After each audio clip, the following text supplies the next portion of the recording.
सत्यमेव जयते। नमस्ते भैया। नमस्ते भैया, नमस्ते।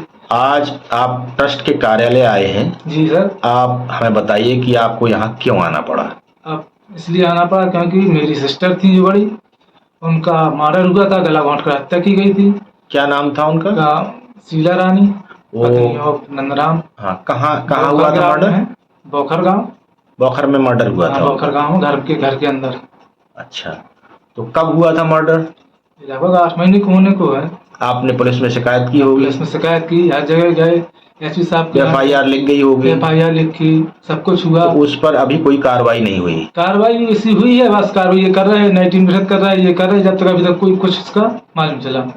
तो 8 महीने इसको हो गए, अभी कुछ भी खुलासा नहीं हुआ? कुछ भी खुलासा नहीं हुआ, कुछ भी एक मालूम नहीं चला। और आप और कहाँ कहाँ गए इसके लिए? हम जन सुनवाई में गए, जन सुनवाई में दिया, लखनऊ गए। अच्छा, जन सुनवाई लखनऊ में जो मुख्यमंत्री करते हैं वहाँ आप गए? वहाँ गए। तो आपकी मुख्यमंत्री से बात हुई? नहीं हुई, से एप्लीकेशन देके। तो वहाँ से कुछ नहीं हुआ।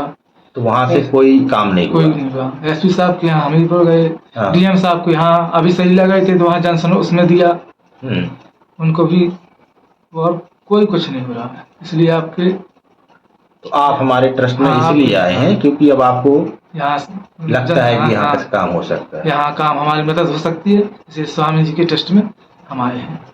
तो आपको ये बात किसने बताई कि ट्रस्ट जो है मदद करता है? अब यह मालूम चली भाई साहब कि ट्रस्ट जो है, जो आम जनता की मदद करता है, इसलिए हम आपसे मिलने आए। चलिए, खुशी की बात है कि आपको ये जानकारी हुई। तो आप ट्रस्ट से क्या उम्मीद लगा के आए? अब ट्रस्ट से यही उम्मीद लगा के, क्योंकि हम तो हर जगह से हताश हो चुके हैं।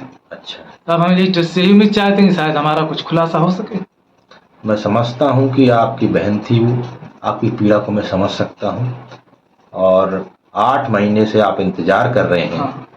और यही वो कांड है जिसको हम बोखर हत्याकांड कहते हैं। यही वो कांड है जिसको हम, और अभी तक कोई खुलासा नहीं हुआ।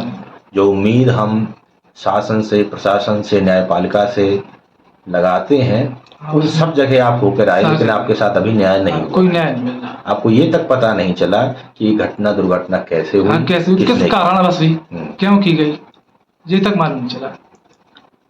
ठीक है, मैं आपकी वेदना समझता हूँ, आपका दुख समझता हूँ, और ट्रस्ट की ओर से मैं आपको ये विश्वास दिलाता हूँ कि जितना संभव हो सकेगा वो प्रयत्न किया जाएगा, और आपको शीघ्र न्याय मिल सके इसके लिए पूरी कोशिश की जाएगी ट्रस्ट से। Thank you.